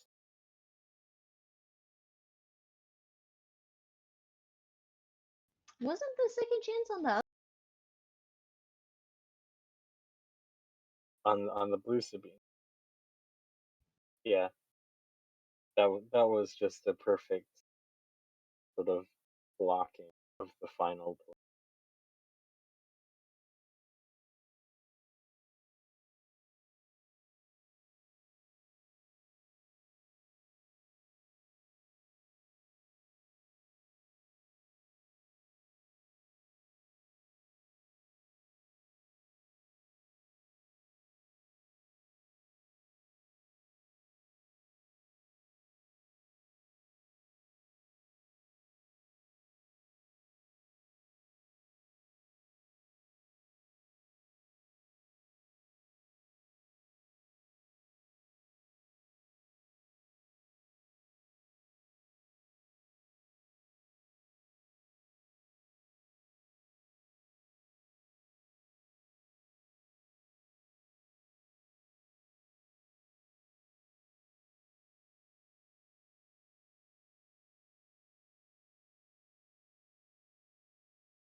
All right, so we're just speaking to the two of them and getting them in to have a Hello. post game wrap up. Hello. So Hi Welcome. there. Yeah, that was a nail biting match. I guessed at the very beginning that Chewbacca would be the first to either kill something or die, Yeah. and he ended up doing both of those things immediately. Yeah, it was a very slow game, very passive, very defensive. I don't know. I'm really sure everybody watching the stream was very bored watching the game, but there was so much tense between us because we are also close friends. So I don't know. We were feeling very bad to kill the first miniature from our rival. Yeah, I think we had so many guesses on dodges, but we finished with just one. Yeah, yeah, just one. Yeah, luckily. that's bad. That's bad for me. Bad for me. Only one dot. Okay, for me, the key of the game was that if you can see in the map now, I've drawn assassinate tools for the job and Uh, heavy reflexes in the last round, in the last part of the game. yeah. Yeah, And for this reason, I didn't have enough uh, power to attack, for example, Chihuahua and defeat him Mm. with honor. uh, Yeah, but my problem with that list is that my list is simply good when I play for 70 minutes. Playing for 90 minutes, I get some disadvantage because the key of doubt is I am removing focus from my opponent. I am drawing cards with Java. I'm getting cards, and if he can draw a lot of cards and get focus, it's not good for me. But well, Lucas yeah. has played good. Congratulations, man. You too. That's the game. One Thank you day very much. I had to lose. No problem. It was actually quite surprising for me that the rebels drew more cards than the mercenaries because I think you hit a bunch of cards that you couldn't buy with black market as well. They were stuck there. Mm. Yeah. Yeah, that was another key thing. I had all my cards, I think, in round three, and with all my cards, I actually could do a lot of plays and things. I could play very defensive and aggressive if he comes to me. but yeah, it's quite strange because usually it's the scam player who takes all the cards first. Yeah, my idea playing 90 to be more aggressive in order to provoke him to make some mistakes. But the problem is that my offensive cards, like as I said before, like assassinate and tools and so on, appears extremely late, and for this reason, I take too much risk with honor going there. But Yeah, he had to do it. He had no chance. Yeah, it was also really tough because that first attack on Sabine drew out both the black and white extra dice. Right? Yeah, So had to she do it. didn't take so much damage, and then Chewie surviving narrowly and sort of healing back up for a while also, Yeah, and Yeah. negating that worth every credit that was played. That was big. That was really big. Yeah, that round where you re-rolled the the die with Han as well. Um, who was yeah, it it was that quite was tense. shooting with the Hondo? Was it you were shooting Hondo and then I think Han was shooting Onar. Yeah, Onar? I shoot honor, yeah, all the time. Yeah, because Definitely. I knew I was having initiative on the next round, and I was starting with Chewie, and I knew with Chewie I was going to kill Honor if he would be staying alive with I don't know 1 or 2 health remaining. That was what happened, and I was that was my play. I wanted to take Honor out the soon as possible. Yeah, and I managed to do it. I was very lucky. Yeah. that second chance was okay because without that card, I had still options to kill Sabine, kill 3PO, and And R2, avoid no that. Hera.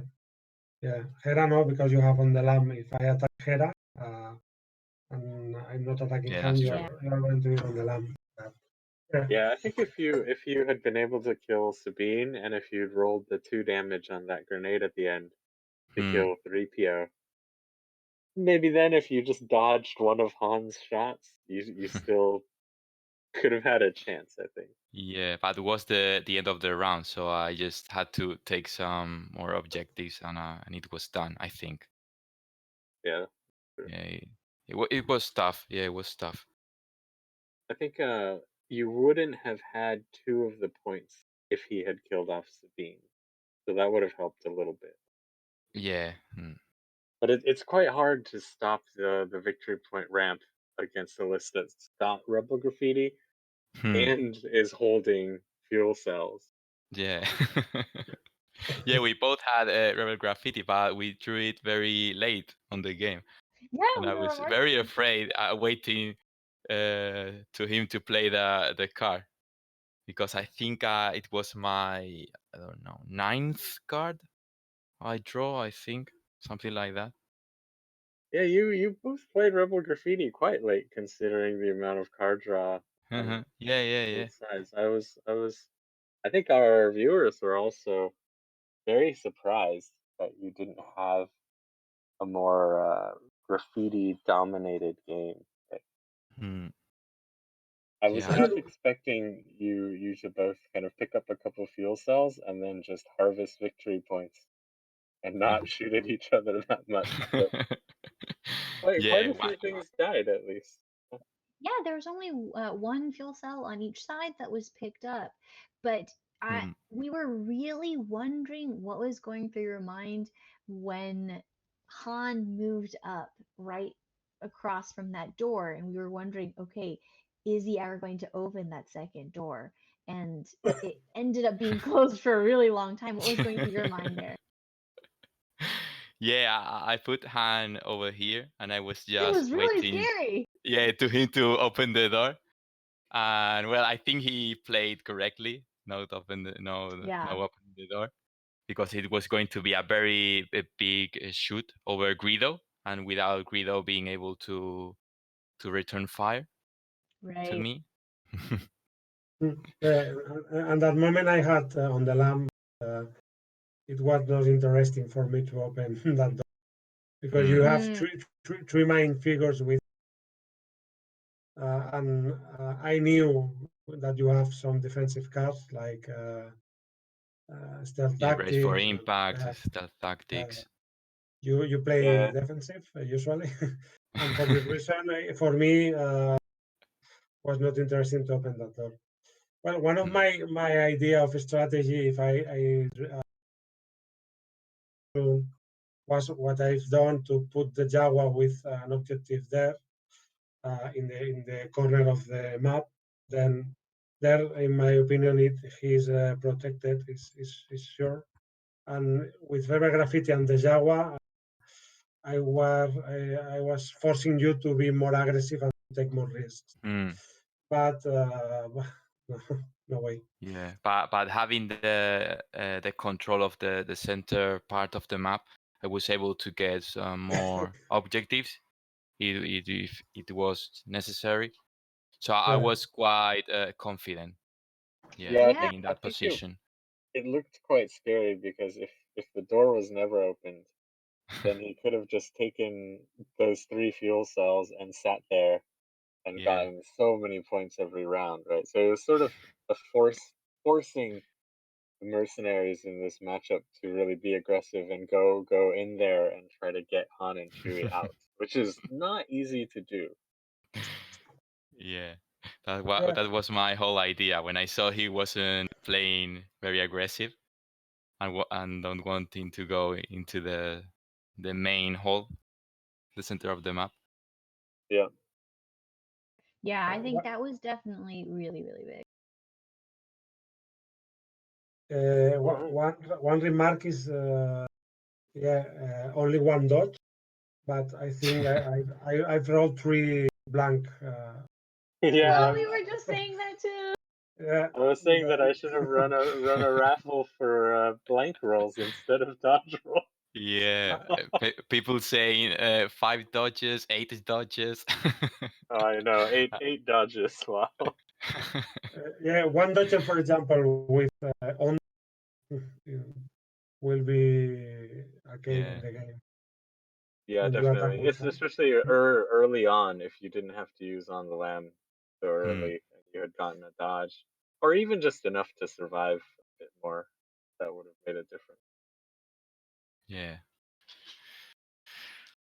All right. Well, thanks, guys. Any last words, Yeah, comments, thoughts? I want to say that congratulations, organization of the tournament.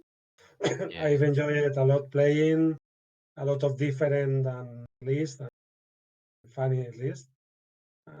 For me, it's a great experience, and I encourage you to organize more tournaments like this. Including, we are wondering to prepare some similar tournament in Spain, completely online in one weekend or some days. But yeah, thank you for Great. the organization. Yeah, I have to say the same. Thank you to you for making this possible. And it was quite incredible to see that many people participating, despite Oh yeah. the time difference between Europe and the States. Yeah, it was great. Noah, are It's you Yeah. here amazing. for all of this praise that's coming your Yeah. So way? most of the thanks goes to Noah. All we did was watch you guys and make strange jokes about Brooklyn Nine-Nine and stuff. But yeah, that's all. Thank you very much. Congratulations to Amador too. He played very, very well. A very solid tournament. And I don't know. I'm expecting to play more tournaments like this. I think it was it ended up very well. A lot of people playing, and let's see if we can make the next tournament to come even more people to play. Excellent. Yeah. So congratulations. If you want us to, live stream any of the other tournaments, just give us a shout as well. Okay, that's for sure. Okay. We're stuck at home. We don't have anything better to do. Yeah. Yeah, that's true. We are None all of us stuck have anywhere to home. be. All right. All right. Thanks, guys. Okay, Thank thank you you. very much. See ya. Bye. Bye. Bye. Bye.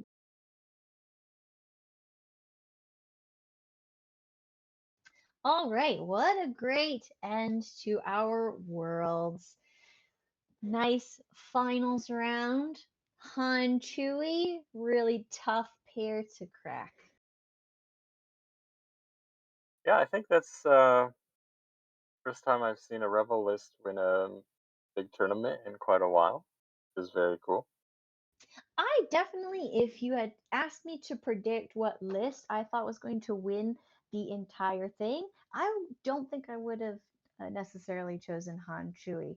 I definitely probably would have put my money on the Scum VP, but that was very, very strong showing there.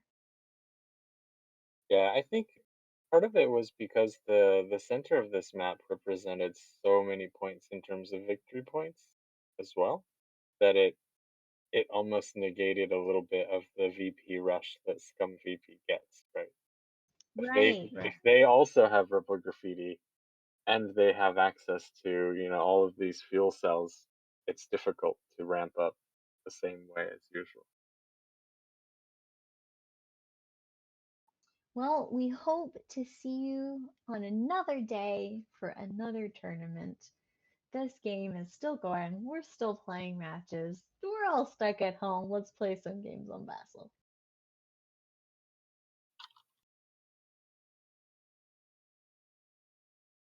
All right, so we are actually not in control of the stream. I guess we're more or less done now. But if Noah keeps streaming, we might play some music for you guys or whatever. Unless everybody runs off and we go down to 0 watchers. Oh, that's right. We actually can't play music either because we are not streaming the thing. So I don't know. Oh, David, you can play the piano for them. Could do that. Could do that if folks are interested.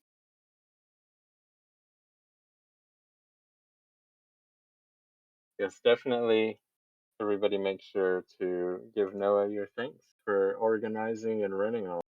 He did a lot of work. As we figured out streaming the IACP tournament, running one of these needs quite a few people. We definitely felt understaffed on the Sunday when Noah was away.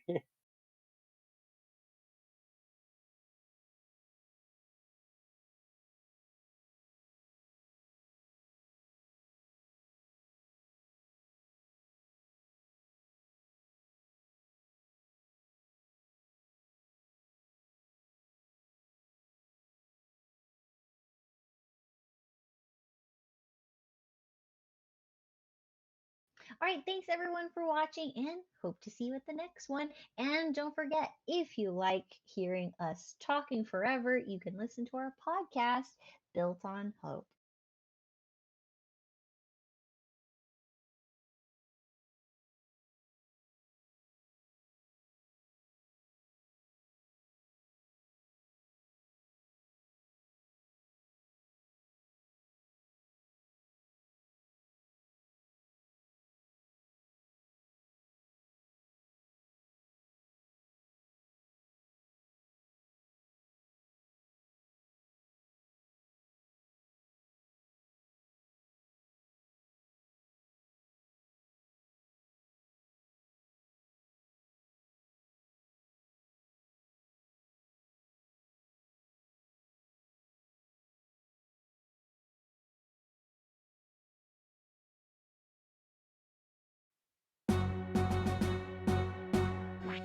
How does a plasteel armor, badass warrior and a legend, dropped in the middle of Imperial assault in All right, guys, we have one last thing for you.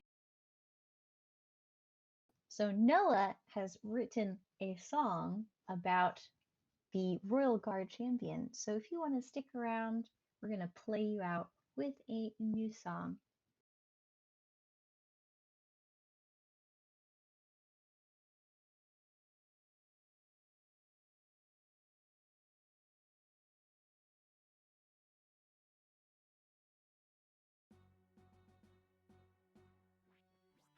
does a plasteel armor, badass warrior and a legend, dropped in the middle of Imperial assault in the beginning of everything, such prominence, smaller, end up to be a fig on no one's roster. The $12 figure packed outside of the starter moved a lot farther, but was just a lot softer than figures, a lot smaller that just have much more to offer. But this character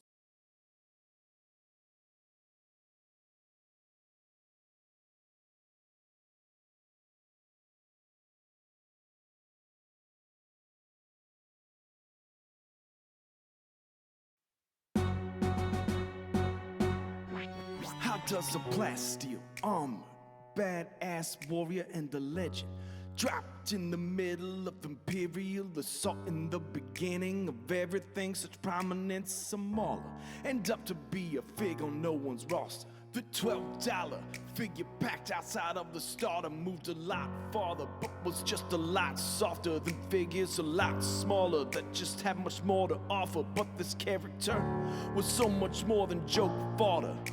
In the early days of canon, before they slaughtered and threw it away across the stars, he struggled and kept his guard up. Inside, he was longing for a thing to be a part of. This brother was ready to fight, train, pursue, and carve up. Then the Civil War came and devastation reigned. A man lost his father to some Force user slain. Put a helmet on his temple, connected it to his pain. The killers he restrained through his methods so profane. FFG'd his out around him, said this guy is insane, man. Gave him 6 movement just to zoom around the play, man. Number 13's on there to ensure there's dedication, and the game's gonna know your name. What's your name, man? Royal Guard Champion. His name is Royal Guard Champion. And there's a million games he hasn't won. But just you wait, just you wait. When things began, he didn't fit much of it. Cost-based 15 points gave the greater player base a bad taste instead. Couldn't figure out the trick, he died quick. Even Vader got played with that armor so thick. Clever players ran him with droids that committed suicide, but Connor Jax just wasn't good enough to be justified. People playing him just so that they can try to prove themselves, treating and never giving his chance to excel. There would have been nothing left to do if FFG kept to it. He would have been just as useless as when he was introduced. It would have been bad, a crime against the great Connor's legacy. Never played again till the creation of our ACP. Scan it for everything that they can change the points on. Plan it for the meta, the Empire's new champion. In lieu of a change that FFG gives in IACP, there are new lists. In IACP, there are new lists. In IACP, there are new lists. In IACP, there are new lists. In IACP, There's no way. Royal Guard Champion, Royal Guard Champion the steering committee has picked you. You could never back down, you never would have gotten play time. Oh, Royal Guard Champion, Royal Guard Champion. when the new players play with you, will they know what you overcame? Will they know how to play this game? The game will never be the same. This Oh, pack is in the mail now, you know you wanna buy him. Another great figure coming up from the bottom. Darth Vader killed his rep, the Empire forgot him. We fought for him. Me, I died for him. Me, I dismissed him. Me, I loved him. And me, I'm the damn fool that bought him. there's a million games he hasn't won, but just you wait. What's your name, man? Royal Guard Champion.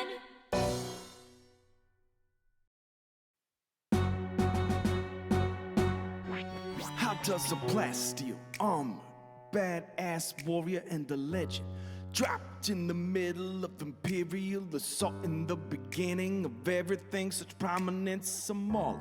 End up to be a fig on no one's roster. The $12 figure packed outside of the starter moved a lot farther, but was just a lot softer than figures, a lot smaller that just had much more to offer. But this character was so much more than joke fodder.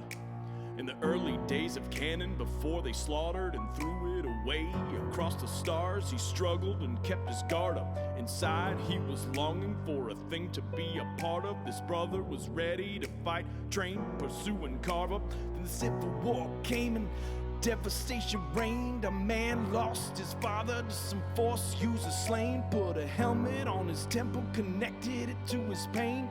The killers he restrained through his methods so profane. FFG design around him said this guy is insane, man. Gave him 6 movement just to zoom around the plane, man. Number 13's on there to ensure there's dedication, and the game's gonna know your name. What's your name, man? Royal Guard Champion. His name is Royal Guard Champion. And there's a million games he hasn't won. But just you wait, just you wait. When things began, he didn't fit. Much of it cost-based. 15 points gave the greater player base a bad taste. Instead, couldn't figure out the trick. He died quick. Even Vader got played with that armor so thick. Clever players ran him with droids that committed suicide, but Connor Jax just wasn't good enough to be justified. People playing him just so that they can try to prove themselves, treating and never giving his chance to excel. There would have been nothing left to do if FFG kept to it. He would have been just as useless as when he was introduced. It would have been bad, a crime against the great Connor's legacy. Never played again till the creation of our ACP. Scan it for everything that they can change the points on. Plan it for the meta, the Empire's new champion. In lieu of a change that FFG gives in IACP, there are new lists. In IACP, there are new lists. In IACP, there are new lists. In IACP, there are new lists. In IACP, there's no way. Royal Guard Champion. Royal Guard Champion The steering committee has picked you. You could never back down. You never would have gotten play time. Oh, Royal Guard Champion. Royal Guard Champion. When the new players play with you, will they know what you overcame? Will they know how to play this game? The game will never be the same. This pack is in the mail now, you know you wanna buy him. Another great figure coming up from the bottom. Darth Vader killed his rep, the Empire forgot him. We fought for him. Me, I died for him. Me, I dismissed him. Me, I loved him. And me, I'm the damn fool that bought